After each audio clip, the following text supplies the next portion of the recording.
Welcome to the Common Good Podcast.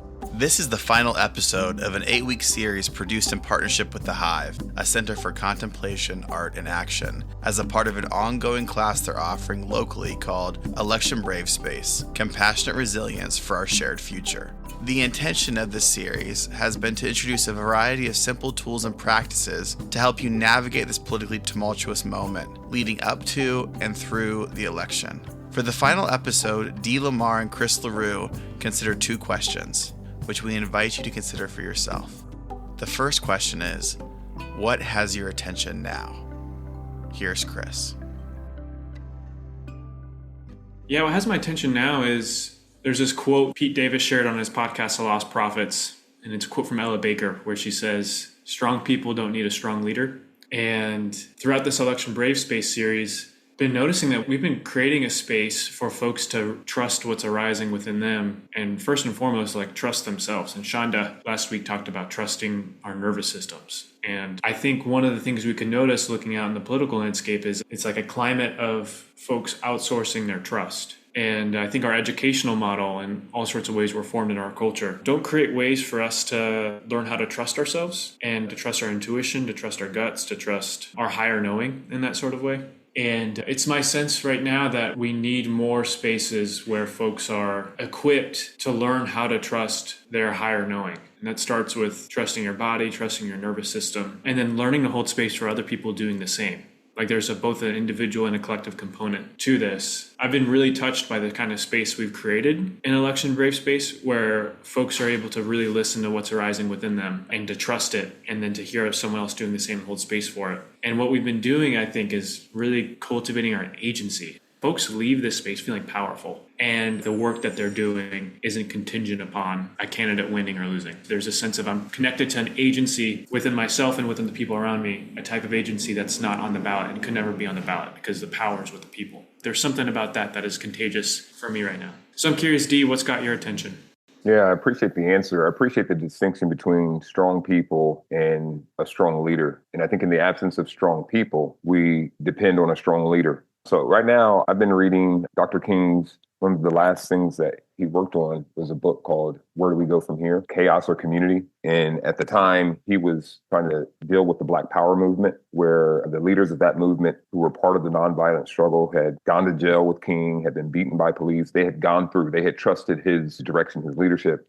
They were at a point where they were like, you know what, it doesn't work. So the only thing that we can do is build Black power over and against white power. And we're going to contend. And if that means violence, it means violence. And so he was saying that if we move into that kind of chaos, we lose community. And in the end, we don't achieve justice and equity. And so he was calling for a deep moral and spiritual revolution that was rooted in faith, love, and justice. And when I think about the people that we've been gathering with and how we have created that inner trust, that inner self-discovery and awareness, and we've held that brave space for people to develop the courage to connect in real time, dealing with real issues, then for me, the question is, what does our collective transformation look like? Which is, I think, is the justice. And so I think we've been engaged in what Dr. King said. You've got to have the inner faith, that trust, and we have to have collective love. Now we go out into the world and begin the work of justice. And I think that's what has my attention. What does it look like for us to hold those spaces that you're talking about and then move out into the wild, move out into the world where we've held this sacred space? No one else out there is holding that space. So how do we engage with them in effective and loving ways? We invite you now to take a breath and consider for yourself the question, what has your attention now?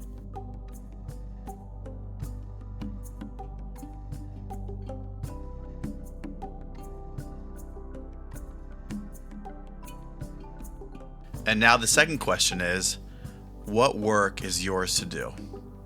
Let's jump back in with Chris and Lamar. Yeah, that's good. How does all that connect to this question then, Dee, which is what work is yours to do? There's something about pointing people back to their bodies, and that question brings us back to the present moment and back to our own agency. What work is yours to do?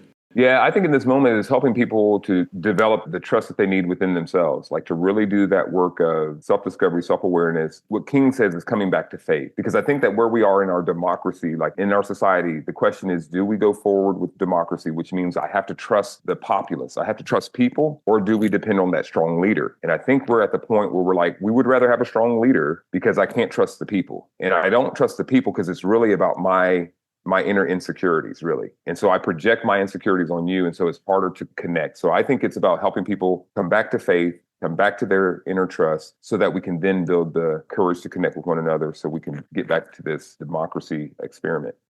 I'll just say thank you. Thank you for doing that. We need that.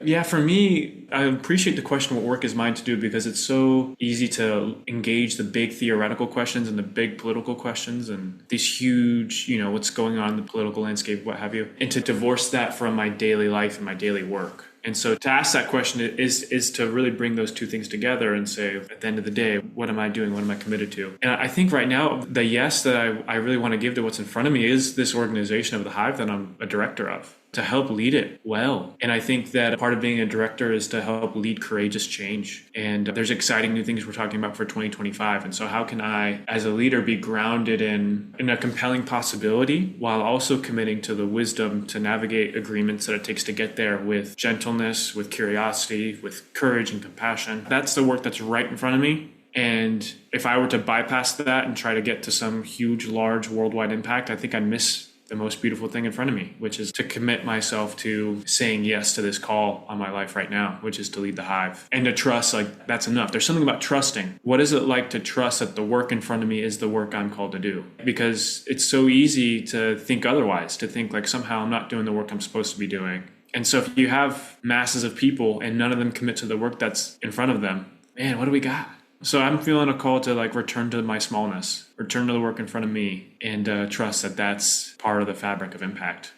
Chris, I'm really thankful that you're saying yes to the responsibility, which is the leadership of the Hive. I think there's something about a generation, especially young people, who are willing to hold that social space to help all of us to integrate with one another, the old, the young, those who are coming up. And I think there's something very special and unique about where you are in your life cycle and you saying yes to that immense responsibility. Instead of going big, you're like, let's go small and let's hold meaningful space for each other so that we can then go do that big work out there. And so I'm really grateful that touched my heart. I want to say thank you for that. And I think that that's important for me. I felt very much like an elder. And it's like, yeah, it's time for me to just share what I've learned along the way and let those who have the wisdom and the desire to build what we need next, do that thing. So I appreciate you.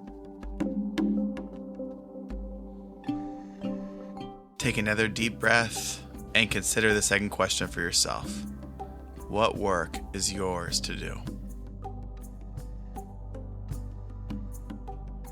As you travel through your life this week, if you begin to start feeling overwhelmed, disempowered, and isolated, then we encourage you to consider these two questions for yourself again. What has your attention now, and what work is yours to do? Then, like Chris and Dee, we encourage you to reach out to a friend and share your reflections with them. Thanks for joining us. Check the show notes for information about Chris, Dee, Lamar, resources mentioned in this episode, and the Hive. This episode was produced by me, Joey Taylor, and the music is from Jeff Gorman.